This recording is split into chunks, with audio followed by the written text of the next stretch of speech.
Hello, everyone. Welcome to the WordBuddy.ai podcast series. I am Irene. And I am Alex. We are so happy to be here with you today.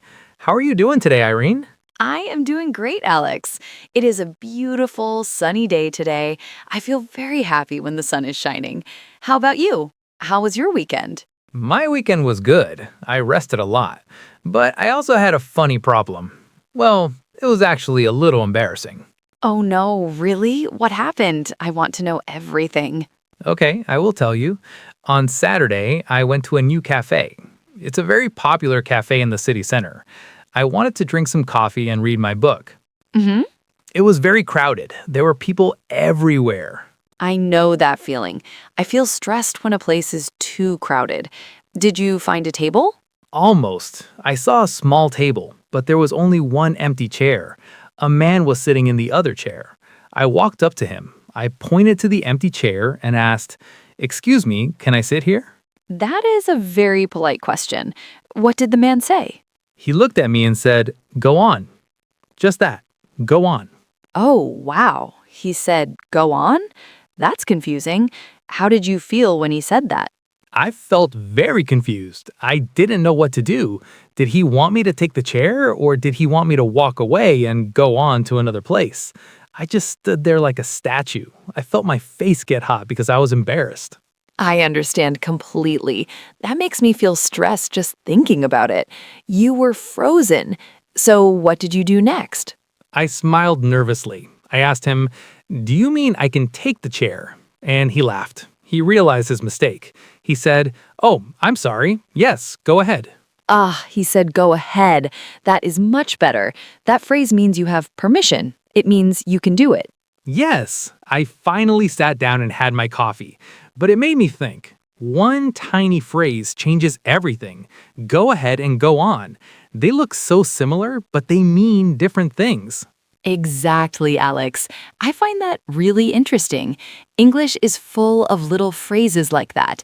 And that's our main topic today. Today, we're talking about tiny phrases, big differences. Go ahead versus go on, and more. It's a great topic. These small phrases can be very tricky for English learners. But before we start our main topic, we have a small favor to ask you, our listeners. Yes, we do. If you like our podcast, please subscribe. You can click the subscribe button right now. And please like this video. It really helps us a lot. We love making these podcasts for you. We also have a question for you today. Have you ever used a small phrase the wrong way? Did you ever have a funny misunderstanding, just like Alex at the cafe? Please tell us in the comments. We love reading your stories. Yes, share your stories below. Okay, Irene, are you ready to dive into our main topic? I am ready. Let's start with our first set of phrases. Phrase set number 1 is go ahead, go on, and keep going. Let's talk about go ahead first. I like this phrase. It makes me feel welcome. As we learned from my cafe story, go ahead is mostly used to give someone permission. It means, yes, you can do this. That's right. Let me use an analogy. It's like a green traffic light. Imagine you're driving your car. You see a red light, so you stop. You ask, "Can I go?" Then the light turns green. The green light says, "Go ahead." That's a wonderful comparison, Irene. A green light. So if someone asks me, "Can I eat this last slice of pizza?" I can say, "Go ahead." Exactly. You're giving them the green light. We also use go ahead when we want someone to go first. Like if we both arrive at a door at the same time, I can smile and say, "You go ahead." It means you can go first. That's very polite. Now, what about our next phrase? What about go on? This one is a little different. We usually use go on when someone stops talking or stops doing something, and we want them to continue. For example, Alex, remember when you were telling me a story yesterday? Yes, I remember. I was telling you a story about my dog, but then my phone rang and I stopped talking. Right. And after you finished your phone call, I said, go on. What happened next to your dog? Yes, you wanted me to continue my story. So go on means continue. Sometimes it can also show encouragement. If someone is reluctant or shy, you can push them a little. Like, go on, try the cake. It is delicious. That is true, but we have to be careful. In my cafe story, the man said go on, but he should have said go ahead to give me permission. Go on sounded like he wanted me to walk away. Yes, that makes total sense. Now, let's talk about the third phrase in this set. The phrase is keep going. How is keep going different from the others? Well, keep going simply means do not stop. It's a strong way to give encouragement. You use it when someone is already doing an action and you want them to finish it. Can you give me another analogy? I loved your green light analogy. Of course. Imagine you are pushing a very heavy box up a hill. You are tired. You are pushing and pushing. I'm standing next to you. I say, keep going. You are almost at the top. Oh, I see. You're cheering for me. You do not want me to stop pushing. Exactly. How do you feel when someone says, keep going to you? I love it. It makes me feel strong. It makes me feel like I can finish my hard work. So, to review, go ahead means you have permission. Go on means continue after you stop. And keep going means do not stop your action. Perfect. You explained that very clearly. Are you ready for phrase set number 2? I am ready. Phrase set number 2 is about time. The phrases are not for a while and not anytime soon. These phrases are very common in everyday English. They basically mean the exact same thing. They mean that something is not going to happen in the near future. It will take a long time. Yes. How do you feel when you hear these phrases, Alex? Honestly, Irene, they make me feel a little sad sometimes, because usually I'm waiting for something exciting. Let me share a mini story.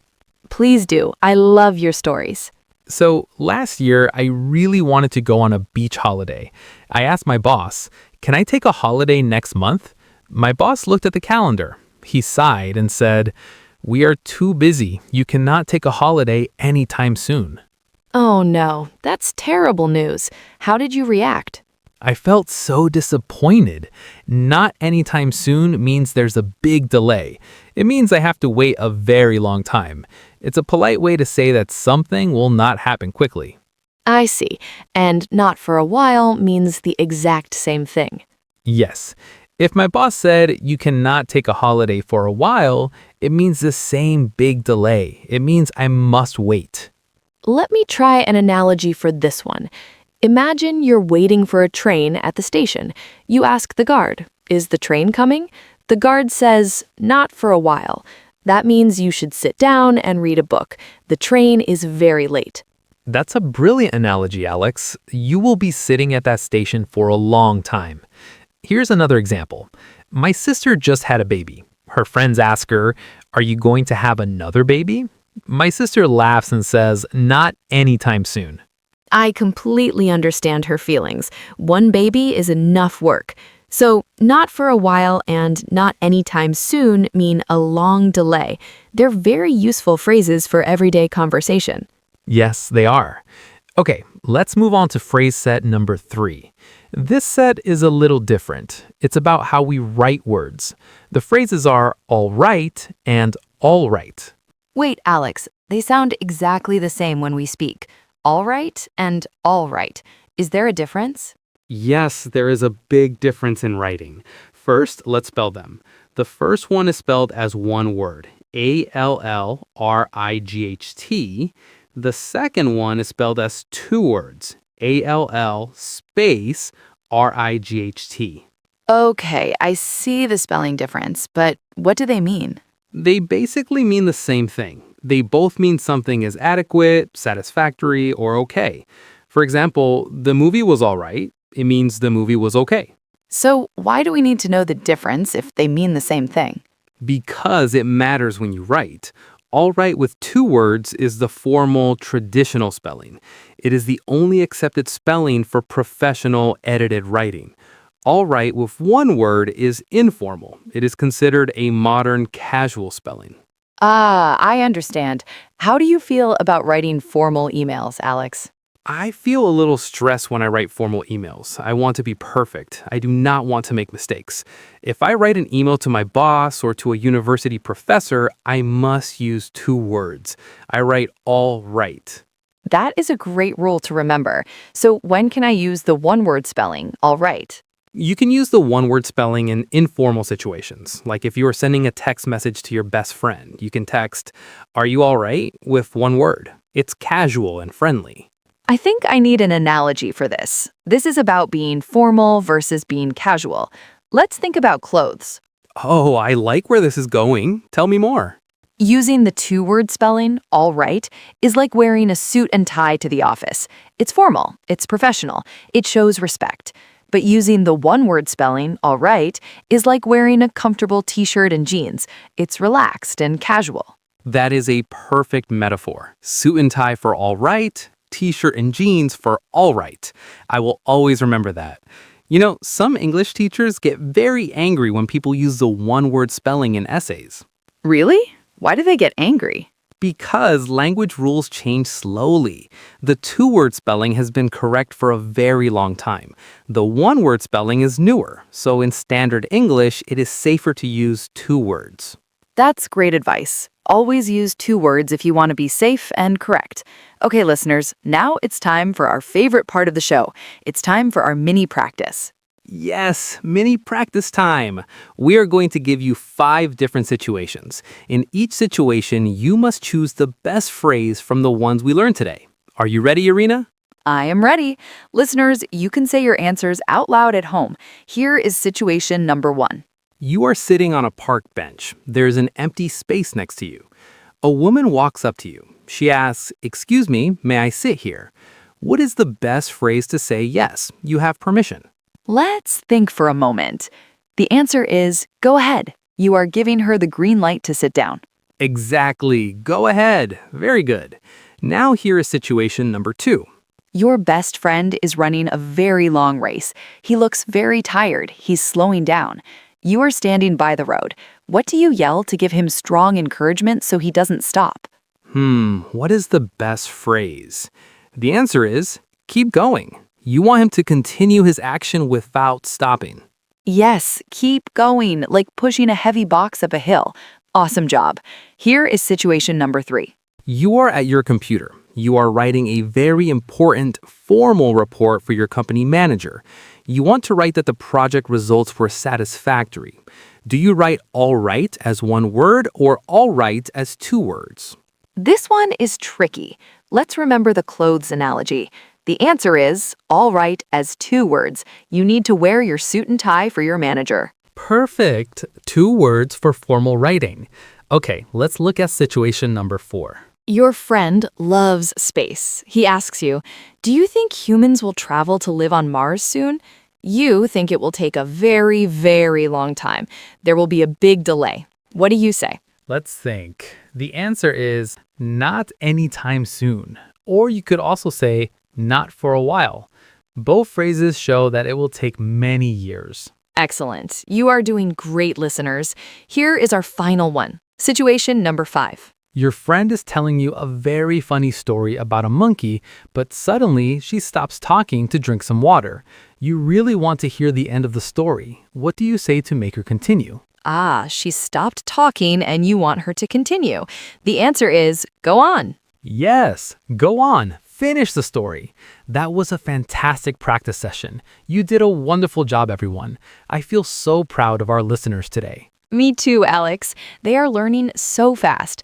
But we need to talk about something very important before we say goodbye. Yes, we do. Listening to our podcast is wonderful. We love that you are here, but listening is only the first step. Listening is what we call passive learning. You sit, you hear the words, and you understand them. That is right. Passive learning is good, but it is not enough. If you really want to speak English well, you need active learning. What does active learning feel like to you, Irene? Active learning feels like exercise for my brain. It means I have to open my mouth. I have to create the sentences myself. I have to practice speaking out loud. It's harder, but it's the only way to get better. Check out the WordBuddy.ai workshops. You can practice speaking with other English learners. You can use phrases like go ahead and keep going in real conversations. It's a safe and friendly place to make mistakes and learn. Yes, practicing at the workshops will really boost your speaking confidence. You will feel much more comfortable talking to native speakers. So please visit WordBuddy.ai and sign up for a workshop today. Well, that wraps up our episode for today. We hope you enjoyed learning about these tiny phrases that make big differences. Remember to leave a comment about your own funny misunderstandings. We cannot wait to read them. Thank you so much for joining us. Keep practicing, keep smiling, and keep going. See you next time on the WordBuddy.ai podcast series. Goodbye, everyone.